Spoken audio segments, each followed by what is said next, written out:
You're listening to the Coach's Journey podcast, exposing the struggles and celebrating the successes in the life of coaches who are action takers and creating authentic impact in today's world. Whether you're just starting out, expanding your reach, or exploding your impact, you're in the right place right now. Stay tuned and be sure to subscribe to this podcast. Now, here are your hosts of the Coach's Journey podcast. So Faisal, what I would like to do is unpack a little bit the values around the Coaching Mastery community as a way of demonstrating story and how it relates and our experiences as it relates to developing those core value statements.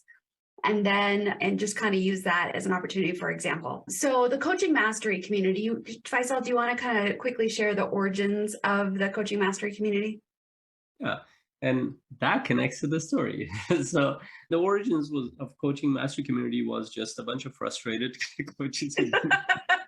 Nothing was working. And then Jeff Cockrell just sent a message with one of our partners, sent a message in the Facebook group and the CHPC community. It's like, hey, we've been doing all this beta coaching, but do you guys want to try something different? And he had an idea around that, which I liked. It was brilliant, was to start a chain instead of doing it back and forth. You coaching me and I'm coaching you. Instead of that, we have a group of people. I'll be coaching you, you'd be coaching the next coach would be coaching me, sort of something like that. And then we also got together to kind of deconstruct like what happened, what worked, what didn't work. So we gave each other individual feedback, but we also got together once a week to discuss that, which is actually the core of what we do in CMC. To this day, it's there. It's one of the two of the main components is the mastermind discussions and the coaching chain.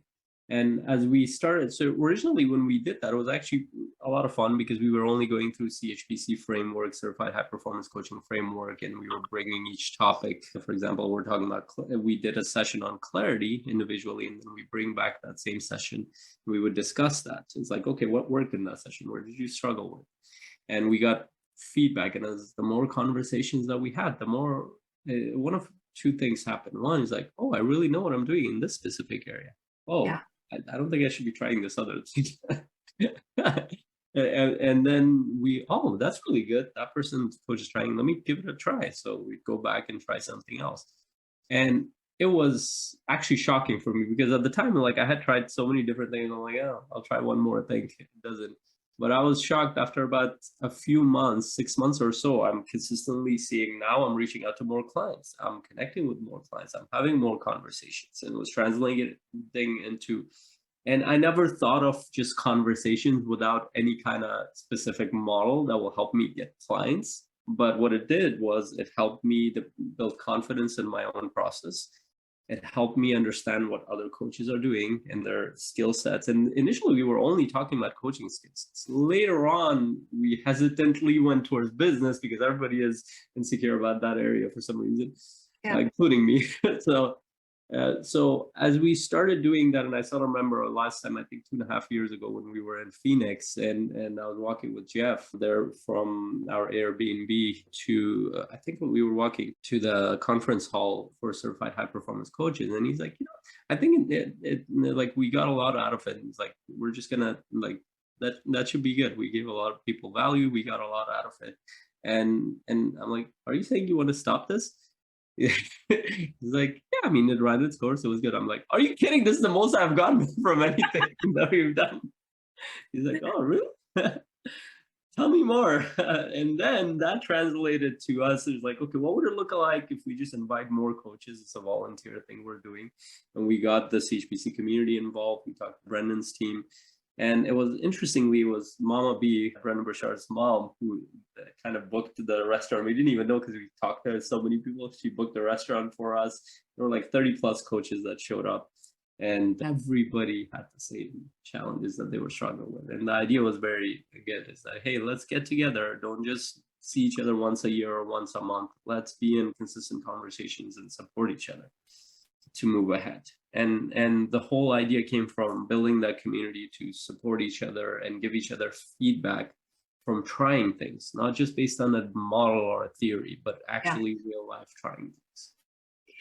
Excellent. That is the origin story of how the Coaching Mastery community was birthed. And it was birthed out of a need, out of just I mean, they were trying to solve a problem that the coaches were struggling with. And that's, how do I get better? How do I gain confidence? How do I gain confidence through competence, which happens through action and just all of these things. And so we have actually 7 core values that we have distilled with the Coaching Mastery community.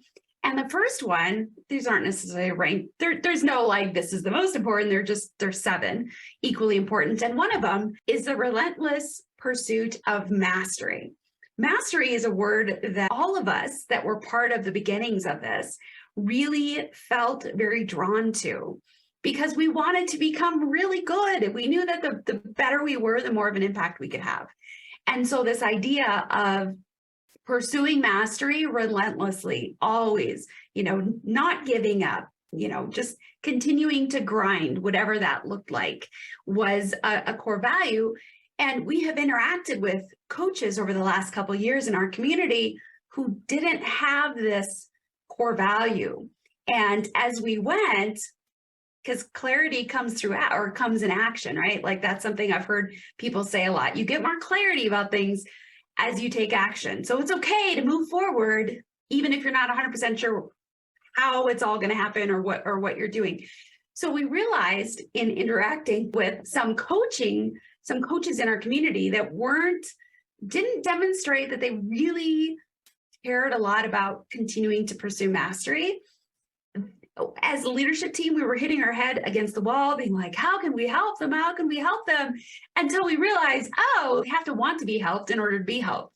So in your coaching journey, you're going to find, as you take action, even if you don't have 100% clarity, because clarity really is a constantly evolving thing, that as you take action, as you start to meet with clients and have different clients, you're going to realize there's some clients you're definitely drawn to.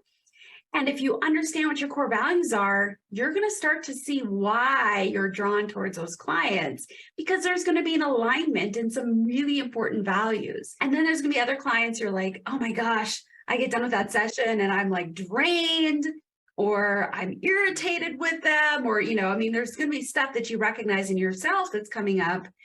And that could be a signpost that there is a values misalignment. So just kind of be aware of that.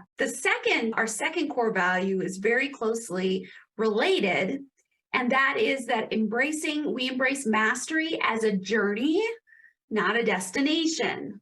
So Faisal, I'm going to punt that one to you to talk a little bit more about. Yeah. And it was just, as soon as you said that, I'm actually happily. So I've had one client in the past few years who I did not feel aligned with. And I took him on with this thing that he really needs help. And and it wasn't even it was a group client, and I gave him just 1 or 2 one-on-one bonus sessions. And just the alignment and values weren't there. Even within the groups, I could tell he was shrinking because he wasn't even aligned with the rest of my clients as much. And then he actually got some value out of the program, but I could tell he was in the wrong place. And I was very close to saying, like, this might not work out, but he actually sent me an email saying that, hey, I'm thinking about taking a break. I'd love for you not to charge me. I know I already got charged a few days ago, but if you can stop the payments, I literally refunded the last one too. I'm like, that's okay. I completely understand. And I'm having a final conversation with him, just giving some feedback. And he had some feedback from me too. I'm actually looking forward to that conversation. This will be the end of clients' lack of values alignment. Because I've done that in the past. It's good thing this was in a group setting, but I've done this one-on-one. It is a painful process because you're trying to help a client who's just not in that space with you. They're just, and it's like a constant pull and push, and it just feels painful. It doesn't work. So it kind of reminded me of that. But going back to mastery and looking at it as a journey, you can look at it in so many different ways, but looking at it primarily as in the coaching world, this is why it's so important to be connected to our story. I have a lot of realization from the Cancun event, the Ever Coach event. Something that Ajit said that was really powerful. He was talking about business. He was talking about bigger businesses. He was saying how you structure your pricing. And one of the things that he talked about is that initially when you're starting out, charge high, get high-end clients because you won't have a lot of volume. But as you develop volume, charge low. And then somebody raised the question, was like, well, there are companies who charge high when they develop volume. And he said something that I really connected with. He's like, well, they've lost sight of what their original mission. And what he went back to is like one of the things they're trying to do in EverCoach and Mindvalley is that they're trying to make it accessible to a lot of coaches, certifications, and communities. And they're able to charge less now because they have a lot of volume. And he said that I could charge more, but then that would be very disconnected from my original mission when I started this whole thing. And that's connected to his values. And as soon as we lose sight of why we started something,